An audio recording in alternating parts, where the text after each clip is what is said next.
It's time for America Outdoors Radio, the show that covers the outdoor scene across the U.S. of A. and the entire continent. Fishing, hunting, conservation, outdoor recreation, and great destinations. We cover it all every week. It's your country, your outdoors. Let's explore it together with your host, John Cruz. Welcome to the show, and I'd like to welcome some new listeners joining us this week from Chattanooga, Tennessee, who are tuning in to Nooga Radio at Hot News Talk AM 1240. We are thrilled to have this second affiliate from the Volunteer State on board, and in honor of that, we'll be talking to Steve Kite today. He owns Chattanooga Fishing Guides. Steve's going to be telling you about some big, and I mean really big, largemouth bass you can catch out of Lake Chickamauga at this time of year, and also tell you about the fun you can have catching catfish out of the Tennessee River. In other news, spring turkey season is open in many states across the country, and I've been seeing quite a few hunters who have been posting successful photos on Facebook, Instagram, and in other places. I didn't make it out to hunt this past Easter weekend, but I did go for a walk up a road bordering private property on Easter Sunday where I often see flocks of turkey. As a matter of fact, I saw one tom by himself on a hill about 120 yards away from me, slowly working his way along the side slope of that property towards some ponderosa pine trees. Suddenly, I heard a shotgun blast sound out, and that tom wasn't walking anymore. A father and son big, that big bird. I can't tell you which one of them shot it, but I can tell you they were both pretty excited during this end of evening hunt. I shouted out my congratulations to them and continued on my uphill walk, and soon enough saw a pickup truck with two teenage girls in the back. They were dressed in camo. I asked one of them how their hunt went that day, and one of those young ladies beamed like the winner of a beauty pageant as she told me she had bagged a turkey earlier in the day and was on her way to meet her cousin who had just bagged one too. That cousin, by the way, was the one I just saw a few minutes earlier. All in all, I'd say that family had one heck of an Easter, and I'm pretty sure turkey is going to be on their menu in the days ahead. Another person who went turkey hunting this week is one of our guests, Cody Rich. He hosts a weekly podcast called The Rich Outdoors, and we'll find out how he did this past weekend on his turkey hunt before turning our attention to another spring opportunity, bear hunting. There is a season for spring bear in several states and Canadian provinces, and Cody will give you some tips on how to bag a bruin in the days ahead. Switching back to fishing, we're going to take you to Washington State. That's where Carrie Allen, the owner of Offshore Northwest Guide Service, can take you out on the freshwater for kokanee, onto Puget Sound for sea-run cutthroat trout, and onto the open ocean for tuna on run-and-gun trips. All three look like all sorts of fun to me, and I can't wait to find out more about these adventures. Last but not least, we've got some interviews to share about the shooting sports too. We'll start off chatting with Sam Hong. He's with Spenta Precision. They're located in Southern California, and some of his employees are getting ready to head to Atlanta, Georgia for the huge NRA annual meetings and exhibits taking place there later this week. He'll give you his take on this massive event for firearms owners and also tell you what's new from his company that specializes in making affordable, quality barrels and bolt carriers for AR-15 rifles. Speaking of AR-15 rifles, why is it we don't have folding stocks for them? I mean, several 100,000 Kalashnikov owners can't be wrong, can they? The folding stock is a great way to go, but the best we've been able to do for the AR-15 is to make dozens of variations of collapsible stocks, at least until now. Russ Simonis with Deadfoot Arms out of Wisconsin makes folding stocks for AR-15 rifles of various calibers, along with the combat vets he works with, and he's going to tell you more about them towards the end of our hour-long broadcast. But before we get to that story, we're taking you to Tennessee to talk a little bit about bass and catfish. In honor of our new affiliate in Chattanooga, Tennessee, AM 1240, we are checking in with Steve Kite. He is the owner of Chattanooga Fishing Guides. He fishes the Tennessee River, and he also fishes Chickamauga Lake, one of the best bass fishing lakes in North America. Steve, welcome to the show. How you doing today? I am doing well. How is the fishing on Chickamauga Lake right now? Yeah, she's fishing really good right now. We've got a lot of fish coming off of the bed, and there's still some fish up shallow. So there's a lot of different presentations that you can use to catch them right now. Some big fish starting to be caught on some of your bigger baits, your big swim baits. A few crankbait fish are coming up deep, but your swim bait seems to be the main deal going right now. You know, that's really surprising to hear because when I think swim baits, I always think California. That's what those guys use over in the Delta there. I never think about using swim baits for those southern fisheries. When did that catch on? Oh, we got some big old girls in here that really like those big shad. We use a lot of Shadalicious, like 5.5 inch swim baits. Some of the guys throw some of the California baits even and do real well. There's a friend of mine's been throwing one last week, and he caught 2 over 10 on it. Oh, my gosh. She fishes really good. We're not catching as many fish as we thought we should be sometimes, but the big girls are still there. Well, not only do you have the big girls, those big girls in terms of those largemouth bass, I understand that in Chickamauga Lake, they get all the way up to 15 pounds. That's an incredible once-in-a-lifetime bass, isn't it? Oh, yes, sir. And numerous people, when they come in here, they catch their biggest bass of their life. And, some are disappointed. You can't make them bite. And these Florida bass, they're a little bit more lure shy than a northern largemouth. So when you do catch one of them, everything had to be right for you to get one to bite. In other words, you earned it, didn't you? Exactly. I like it. Let's change topics here. Not only do you offer fishing for big bass on Chickamauga Lake, you also offer catfishing on the Tennessee River, and that's really taken off as a sport, hasn't it? Oh, yes, sir. And the catfishing out here is phenomenal. Usually people want to keep some of them, and I tell them to bring a cooler, and they usually have to go back and get a bigger one. And it's not just one species of catfish you're catching there. What are the different species that you're catching? Oh, you got blue cats, you got flatheads, you got channel cats, are the main 3 that show up, and then you've got a couple of subspecies in there, but there's really some giant blue cats in here and some big old flatheads that are you got to have some heavy gear to get those things in. Now, are you basically anchoring up and plunking bait off the bottom to get these catfish? Actually, we're finding them with our electronics. And we can just idle around a little bit where we think they ought to be, and we'll see them right there. It's sort of like a charter boat, deep sea fishing, and we'll just try to drop right down on them. We'll say, there they are, catch them, and just drop right down. And usually the action's pretty good.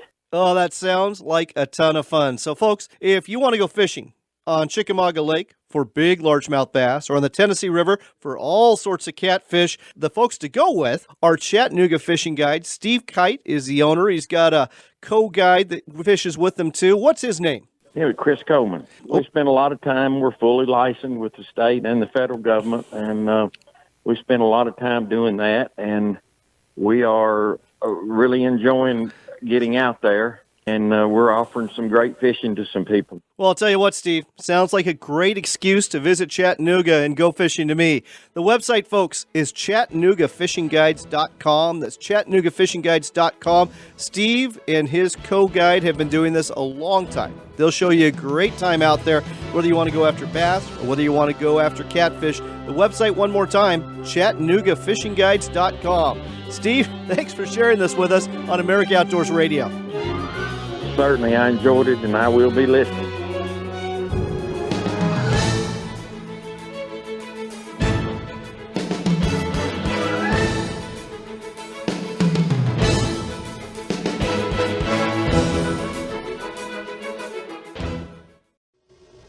The Deadfoot Arms Modified Cycle System with folding stock adapter is the only drop-in side folder for the AR-15 rifle that allows for full weapons function with the stock folded or deployed. 100% combat veteran-owned and operated, all products made in the USA. Contact Deadfoot Arms at 608-764-3176, 608-764-3176, or log on to deadfootarms.com to upgrade your rifle today. That's deadfootarms.com. Have you wondered where to get your bolt carrier groups and barrels for the AR-15? Maybe you're looking for a quality 9mm bolt carrier. Spinta Precision is your source. Whether you're plinking, target shooting, or running a 3-gun match, Spinta Precision has what you need. Every product is American-made by Patriots for Patriots. Visit us at spintaprecision.com. That's spintaprecision.com for top-quality bolt carriers and barrels. D.M. Bullard Leather has been in business for over 20 years. We use Herman oak leather to make concealed and open carry gun holsters, as well as knife sheaths, belts, cowboy gear, and wallets. All of our products are handmade, and we even offer exotic skins if you're looking for something really special. Check out our products in 16 different gun shops or go to our website at dmbullard.com. That's dmbullard.com for the best leather you will ever have. Hughes Craft is the Pacific Northwest best-selling boat. It's a family fishing boat that has been providing the most safety, fishability, and the best value to Northwest boaters since 1948. Hughes Craft's welded aluminum boats are built for serious fishermen with plenty of room for fighting fish, not the rest of the crew. Our state-of-the-art design allows for pure fishing functionality and the durability to last season after season, year after year, and decade after decade. To find the Hughes Craft dealer nearest you, visit hughescraft.com. Invasive species are organisms that are non-native to an ecosystem. They outcompete native species and reduce the quality of our resources. We can all prevent the spread by following the simple clean, drain, and dry steps. Clean all watercraft, trailers, and outdoor equipment. Drain all water from boat live wells, motors, ballast tanks, and bilges. And lastly, thoroughly dry all equipment and gear. Do your part to preserve our amazing outdoor heritage for future generations.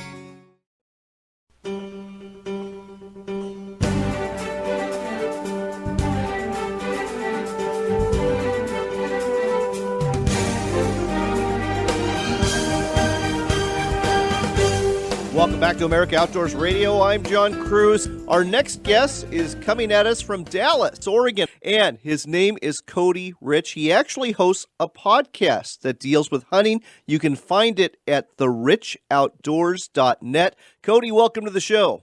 Hey, thanks for having me, John. So, Cody, first things first, before we get into the main topic, I know you just went out for turkey, and did you get a gobbler on the opening day of turkey season? I did. Well, thank you. And, it was one of those days where everything just came together, and it almost happened too fast. I got one 10 minutes into opening day, and, it was exciting, and it worked just, textbook, and called the gobbler in and made it happen with my bow. So I'm excited, but, now I only get one more turkey, and I'll be done. So. Well, say what you will. Getting a turkey on the opening morning, getting it that quick, there's a lot to be said for that, so good for you. And yes, you get one more turkey, but I know that your attention is starting to shift towards spring bear hunting. And it's not legal in all states. As a matter of fact, it's legal in about, 8 states, 5 Canadian provinces. Where can folks hunt for bear this spring? Yeah, I'm excited for bear season. Spring bear is something I look forward to every year. And finally have a tag in my home state of Oregon, which, I spend a lot of time hunting. And I think kind of the popular states, we're kind of past the draw for some of the states, but the popular ones as far as Oregon, Idaho, Montana, and even Wyoming, you can get tags that are available. And, Idaho's, you can get them over the counter. Oregon is a draw. We do have some over-the-counter tags, but they're first come, first served, so they are sold out already. But Idaho always has tags available, and my home state of Oregon has some great bears as well. Idaho has great bears. Montana has great bears, so it's a lot of fun.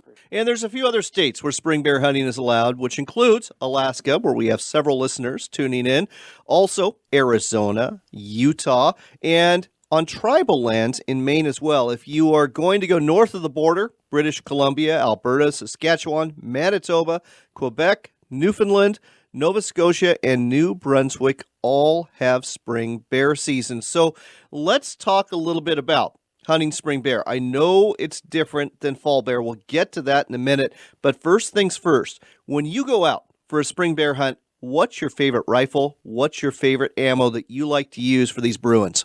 Well, I am kind of partial to the old school guns, and I do a fair amount of hunting with my Sharps 4570. So this year I'll be packing my Sharps, and my favorite load for bears is definitely a big, heavy 430 grain ammo. So I got to ask you, this Sharps 4570, is this a lever action? No, it's a breech block, and so it's a single shot, and it's a lot of fun. It's a little bit of a challenge, but I think, it kind of pulls to the heritage of hunting for me. Oh, I can see that. You are definitely going old school here and doing it right. For the modern rifle hunter, though, what's the minimum caliber you would suggest? Would it be 270? I think you can make a 270 work. And, if I'm going to go out there, if I have the ability, I would say, a 300 Win Mag would be nice. And from there up, bears are a very tough animal, and they have some heavy bones. And so, if I could go with that 300 and the 180 grain bullet, I think I would, go there. But I think if you have a 270, you can make it work and not have to, go buy a new gun. But hey, maybe going and buying a new gun is a great excuse, or maybe a bear hunt's a great excuse to go buy a new gun. Shh, don't tell the missus about that. All right. Now that we've got our rifle, now that we got our ammo, let's talk about how to do it. And when it comes to bear hunting, I'm familiar with two methods. Number one is spot and stock. Number two is baiting for bear. Let's take this one at a time. Which do you prefer, and which do you think is the best way to go? Growing up in Oregon and spending most of my time hunting in Oregon, I'm an absolute fan of spot and stock. I love to spot bears. Nothing like sitting behind the glass and looking for bears. So that's probably one of my favorites. Baiting is it's legal in Idaho, and it's a great method, and I think it's probably far more challenging than most people see. Most people look at it or look down on it for being too easy, but I think it's probably a lot harder than most people think. And in most areas of the country, and even up in Canada, it's one of the only ways to manage bears. You have these very dense, thick areas. Spot and stock hunting is not necessarily always an option. And so being able to bait bears is a great way to manage those numbers. I never thought of it that way. Now that you explain it, it makes perfect sense. But I'll be honest, I was one of those guys who always kind of looked down on the whole baiting for bears. But you're right. If the brush is too thick, spot and stock isn't an option, and that's about the only way you're going to do it with any measure of success.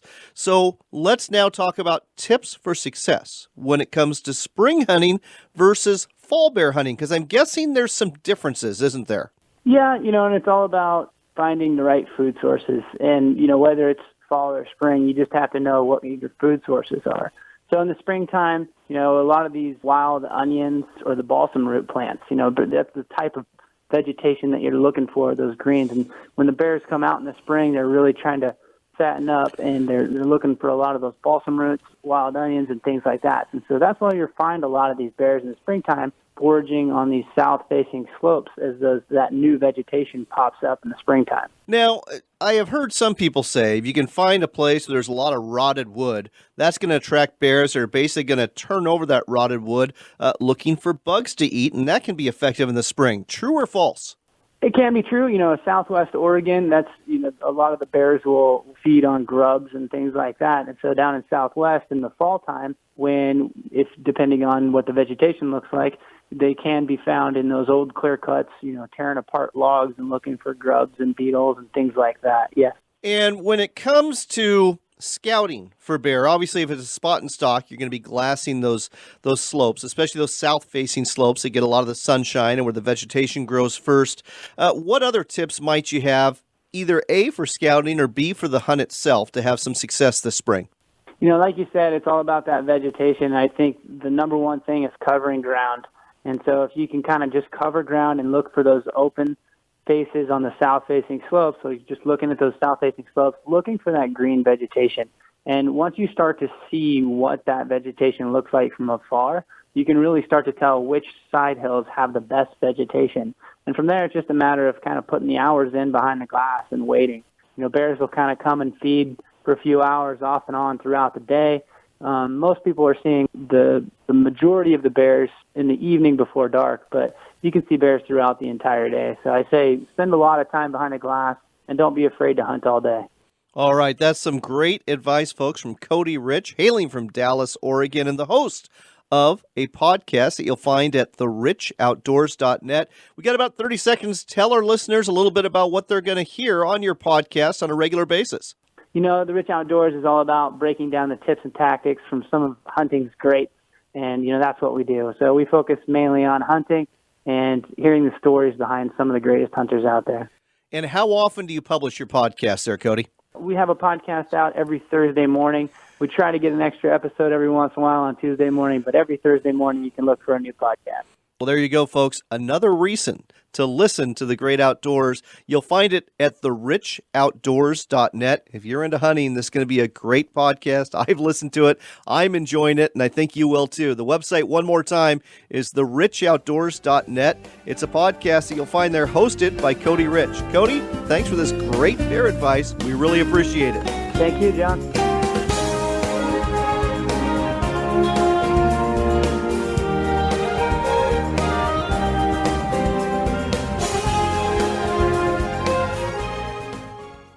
Skinner Sights is your source for accurate, durable, and beautiful peep sights for your rifles. These rugged sights have been developed during a lifetime of hunting and shooting in the outdoors. Our sights are handcrafted in Montana and sold for an affordable price. If you need a solid sighting system or innovative gun cases to carry your firearms, please visit us at skinnersights.com. That's skinnersights.com, from the company that aims to please. Oregon's Tillamook Bay is considered the greatest fishing experience on the West Coast for fall Chinook salmon and winter steelhead, and Dungeness crab is plentiful. 5 major rivers connect with the ocean on the Tillamook coast. It's not unusual to snag a 40 to 50 pounder. Go out in a boat or stand on a riverbank or dock. Try fishing from a dory boat and experience the thrill of a beach launch and landing. Use spinners, sand shrimp, or salmon eggs to lure them. The fish will line up to grab your bait. Go to tillamookcoast.com/fishing to find guides and places to stay.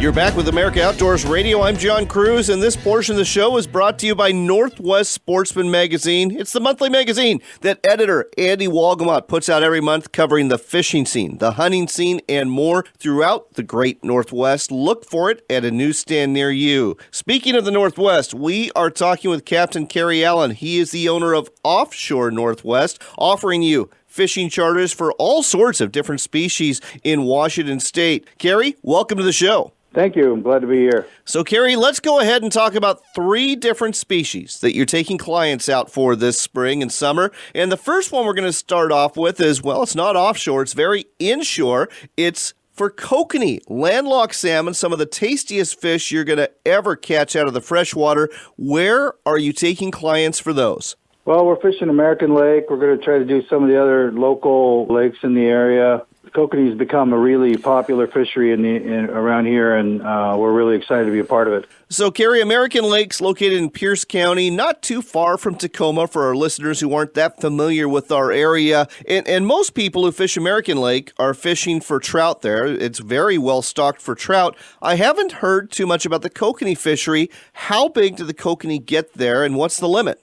Oh, they get 15, 17 inches. I think the limit's 8 or 10. It's kind of a new fishery for us, so, we're kind of working it out. I understand completely. In American Lake, most kokanee lakes tend to be pretty deep. American Lakes, it's not that deep of a lake, is it? No, it's not real deep of a lake, because it's really, as soon as the water warms up, and it's kind of starting to now, it gets to be pretty good fishing there. We're really excited because the VA hospital's there, and we plan to take a lot of those guys and do some of that stuff, too. Good for you, Kerry. I think that's fantastic. Getting our wounded warriors out there on the water definitely helps them to heal. Let's turn our attention to cutthroat trout, and we're not talking cuts in the rivers or streams of the Cascade Mountains, folks. We're talking cutthroat trout. You're fishing for them in Puget Sound in the salt water. Tell our listeners about that. Yeah, we're running fly trips out of Gig Harbor, and it's all over the South Sound. There's awesome sea-run cutthroat fishing. It's all catch and release, but it's one of the best fly fisheries in the state. So are you doing this from the boat, or are you basically doing a wade and walk along the beach there? No, we're doing it from the boat. We're taking the boat wherever the fish happen to be, and guys are swinging flies at them and catch and releasing them like crazy. Oh, it sounds like a blast. Are we talking your typical 8 to 12-inch cutthroat here? Yeah, they're not huge, but they're a lot of fun on the fly. Also have a awesome run right now of these local coho that are 16, 18 inches, and those are a lot of fun on a fly or a little spin rig. Oh, I'll bet they are. So coho, cutthroat on the fly in the South Sound, that sounds like a hoot. But what you're best known for with Offshore Northwest is your run and gun tuna trips out of Westport. Why don't you tell our listeners about how that's shaping up for this summer? Oh, that's looking like it's going to be awesome. We're going to have a great fishery this year. Last year was a little bit off. We've never seen 2 off years in a row, so this year should be pretty great. And when it comes to your trips, I mean, folks, again, we're talking run and gun here. A lot of charters offer tuna trips out of Westport, Ilwaco, Garibaldi. But the problem is a lot of times you got to get to the docks at like 2 in the morning and you're not getting back to the following evening. It is an expedition. But you've got, basically, for lack of a better word, a turbocharged boat where you get out there in a hurry, don't you? Yeah, we're running a 28-foot Parker boat with 600 horsepower. We're typically there first. And what time are you leaving in the morning? What time are you getting back? We leave at first light. We never leave in the dark because we don't have to. But we leave at first light. We run an hour and a half, catch tuna till you can't stand it. We're home by 5 every day. Love it. And when it comes to tuna, I understand most of your clients are bringing home, what, 5 tuna apiece? Yeah, 5 or 6 tuna apiece. We shut the boat off at 40. Sometimes it's a little hard to stop. But we try to shut the boat off at 40. We don't want to take any more than we can responsibly ice. I think that's a good idea, but boy, I can imagine trying to convince your clients when the bite is on that they got to reel in and stop. That's probably not an easy conversation to have, is it? Amen. It's hard for me to stop, too. All right, we got to go. But before we do, let's give folks a website so they can find out about booking kokanee trips, cutthroat trips, or tuna trips with you with Offshore Northwest. Okay, it's www.offshorenorthwest.com. That website again, folks, offshorenorthwest.com, offshorenorthwest.com. If you're going to be in Western Washington this spring or summer, make it a point to book a trip with Captain Kerry. He's got you covered. Whether you want to go kokanee fishing in the freshwater, catch coho or cutthroat trout on the fly in the South Sound, or go out for a great day of tuna fishing out of Westport. Kerry, great to have you back on the show, and we look forward to chatting with you again. Thanks, brother. Have a good day.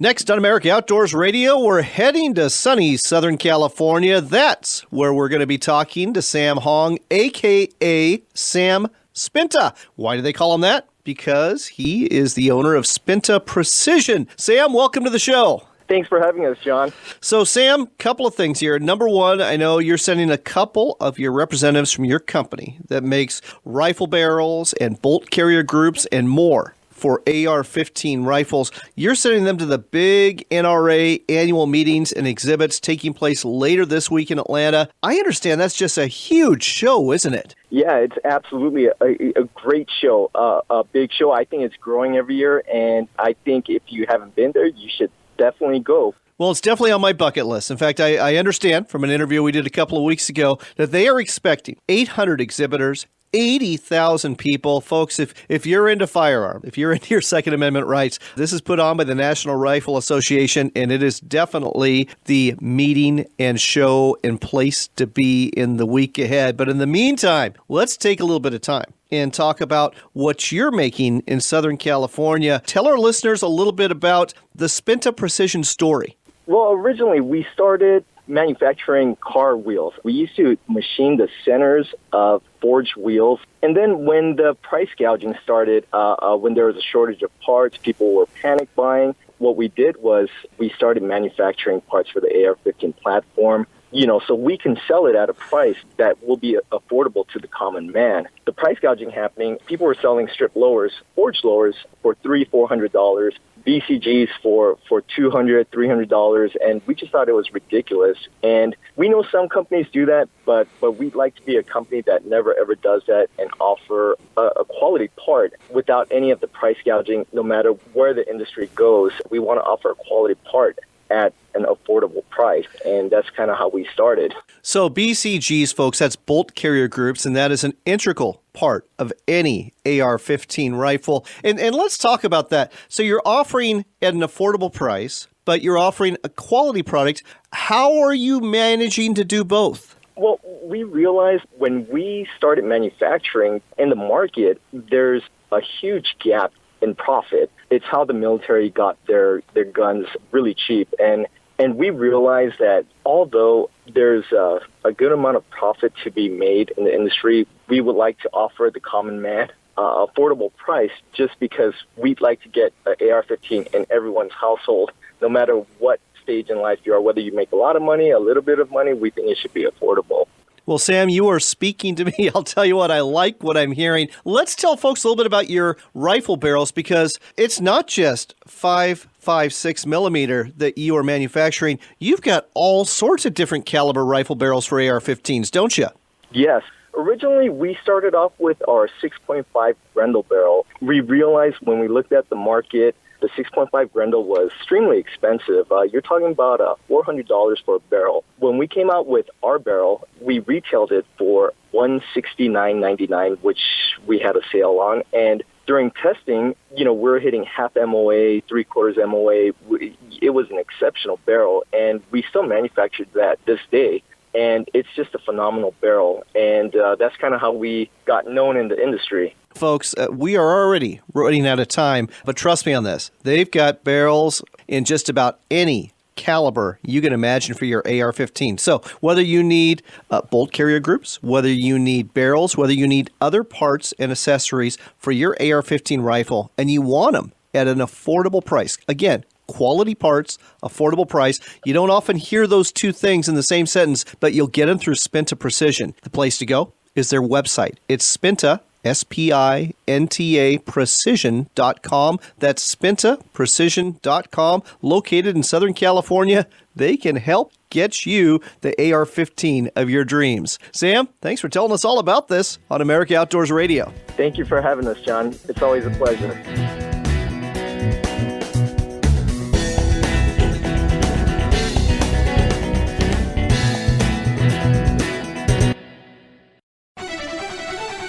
Have you wondered where to get your bolt carrier groups and barrels for the AR-15? Maybe you're looking for a quality 9mm bolt carrier. Spinta Precision is your source. Whether you're plinking, target shooting, or running a 3-gun match, Spinta Precision has what you need. Every product is American-made by Patriots for Patriots. Visit us at SpintaPrecision.com. That's SpintaPrecision.com for top-quality bolt carriers and barrels.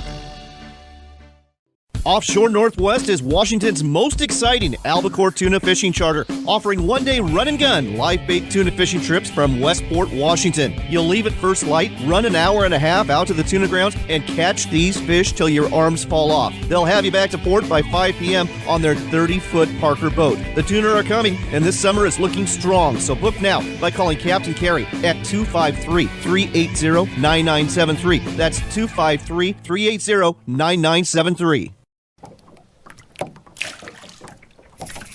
It started in 1971 with the adjustable fishing float. Since then, Double X Tackle has grown into one of the premier American manufacturers of fishing tackle. The core values of the family-owned company have never changed. Make the best fishing tackle possible at the best price and make it in the United States. Available at quality tackle dealers or online at doublextackle.com, where X marks the spot for quality and X marks the spot for value. doublextackle.com. Homer Ocean Charters, offering premium halibut and salmon fishing since 1979 in Homer, Alaska. We also offer kayaking, hiking, remote cabin rentals, and water taxi service to all destinations in Kachemak Bay State Park. Call 907-235-6212 for reservations. That's 907-235-6212. Again, that's 907-235-6212 for Homer Ocean Charters. Tom and Jerry's Boat Center in Mount Vernon is Washington's largest Hughes Craft and Kingfisher aluminum boat dealer.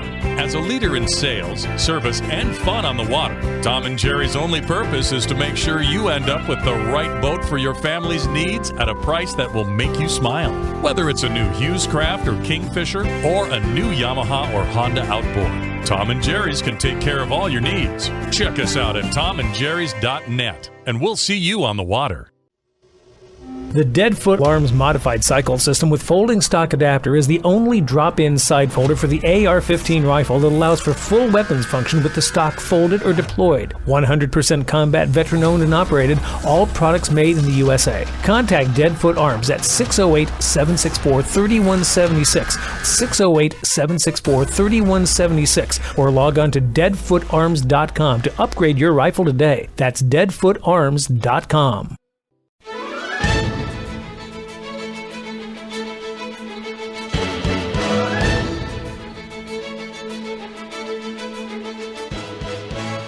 Welcome back to America Outdoors Radio. This segment is sponsored by the American Shooting Journal. It is the monthly publication that covers the firearms scene throughout North America and the shooting sports too. You can find it all over the country. Look for the American Shooting Journal at a newsstand near you. We're checking in again with Russ Simonis. He's with Deadfoot Arms out of Wisconsin. They are getting ready to go to the NRA meetings and exhibits in Atlanta, Georgia. We already told you, this is a huge event. 80,000 people expected. 800 exhibitors are going to be there. And Russ, I understand you're going to be there too. Yeah, we are going to be in booth 601. Well, Russ, I had the pleasure of meeting you during SHOT Show in Las Vegas this year, and I was fascinated by the story behind Deadfoot Arms and what you provide, because you have a modified cycle system that transfers just about any AR-15 rifle into a folding stock rifle. This is fascinating to me. How exactly does this work? Yeah, thanks, John. So what we did is we developed and patented a dual spring bufferless cycle system that's a retrofit kit for your AR-15 rifle. And what's unique about the modified cycle system is that it will transform your rifle into not only a side folder, but a side folder rifle that still functions with the stock folded or deployed. So it's unique in that it's the first of its kind that you use your upper receiver, your lower receiver, no need to re-zero. You install our system with bolt carrier into your rifle. It's about a 5-minute process, and you've got a full function side folder. Obviously, that's something that's been coveted for a while in the AR-15 market, and because of the nature of the AR-15, how it's constructed, the Eugene Stoner style cycle system with the cycle going into the buffer tube prohibits that. So what we did is we developed just a much shorter cycle with a shortened version of the M16A2 bolt carrier group and our shorter receiver extension. Our receiver extension is 2.5 inches off the back of the lower receiver, and then the folding stock adapter is retrofitted from there. So quite simply, we just found a way to really condense the standard cycle into a much shorter package to allow for that folding stock to be attached and then allow the weapon to continue to function. Well, I'll tell you what, Russ, you just answered my second question, which was, why haven't we had a folding stock before? Because everyone knows, anyone who's ever seen people armed with, Kalashnikov rifles, whether they be AK-47s or whatever on the news or in footage, has noticed a good portion of them have folding stocks. It's a great way to go. But we've always had, fixed stocks or collapsible stocks. But I'm going to ask you a question here. There's still going to be some people out there who are thinking, well, why do I need a folding stock? I've got a collapsible stock. What are the advantages of the folding stock versus a collapsible stock? The biggest advantages outright are going to be overall length of rifle, and it all depends to the user. What are you doing with that rifle? A lot of our customers are law enforcement based, securities industries.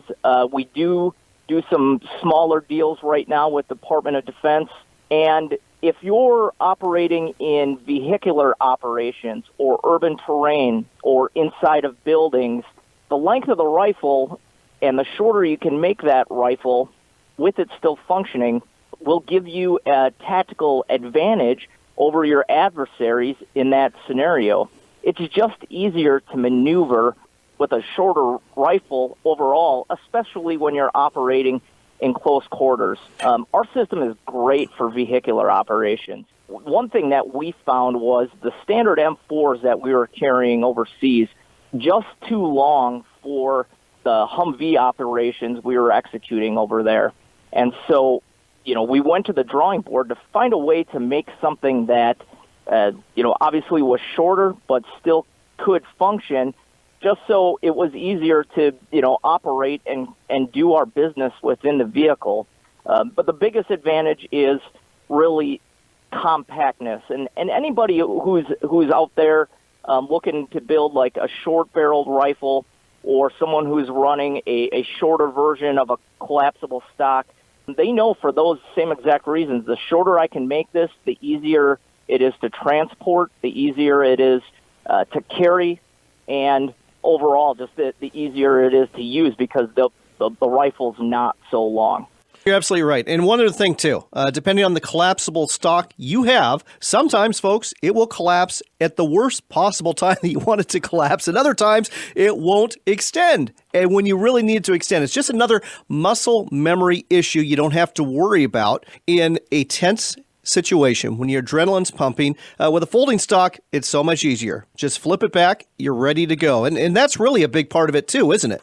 Yeah, absolutely. We designed the modified cycle system and the folding stock adapter to be a very fast system. We use a tension side lock, so when you have the weapon in the folded configuration and you're going to extend the stock out, deploy it, if you will, you don't have to search for a button or search for some type of lever to release it. You just snap it out into its extended position. And then we also sell a 5-position collapsible stock with our adapter that's also button-free. We like to say grip it and rip it. You're able to just grab the butt plate of that stock, pull it back to a preset length of pull that you can choose.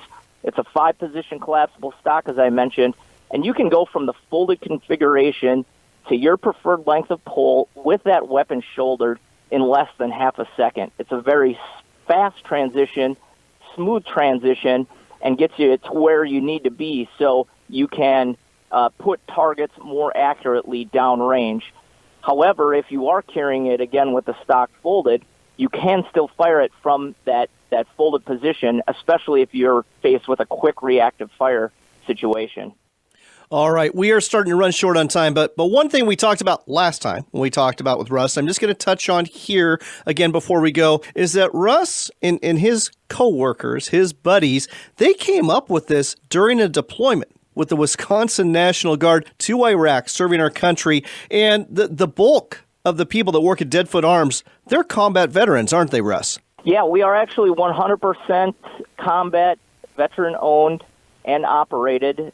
We have 40 years combined service in the infantry between our 6 team members and then 70 combined years of service overall. So we've been doing it for a while. We love what we do, both serving in the National Guard and then our endeavors with Deadfoot Arms. And it's been a pleasure to take what we've learned on the military side of things and being able to transition our expertise to civilian and law enforcement and to folks here back in the States. All right, well, folks, if you want to transform your AR-15 rifle, whether it's a .223, a .556, or even a 9mm AR-15 into a folding stock rifle, you can do so. And the place to go is deadfootarms.com. That's deadfootarms.com. That's the website for Deadfoot Arms. They make the modified cycle system that transforms your AR-15 into a folding stock rifle. Nobody else does it. Deadfootarms.com is a place to go. And again, this company, 100%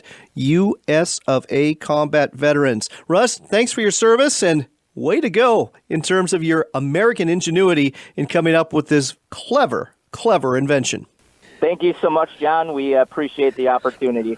I hope you've enjoyed our show this week. It's been a fun one, and we've covered a lot of ground. Everything from bass and catfish angling in Tennessee to fishing for all sorts of species in Washington State to finding out about some great parts and accessories for your AR-15. And, of course, getting the lowdown on spring bear hunting. If you missed part of our show, you can catch all of it on a podcast in a couple of days. We'll post it on our website at AmericaOutdoorsRadio.com, and you'll probably find it on Facebook too. There's two places where we publish our podcast. One is on our YouTube channel. Just go to Northwestern Outdoors. You'll find podcasts of this show and our sister show, Northwestern Outdoors Radio, there. The other place you can do it is through Podbean.com. Simply look for America Outdoors Radio. And oh, by the way, you can hear us on your mobile device through Podbean. Just look for the Podbean app on Google Play and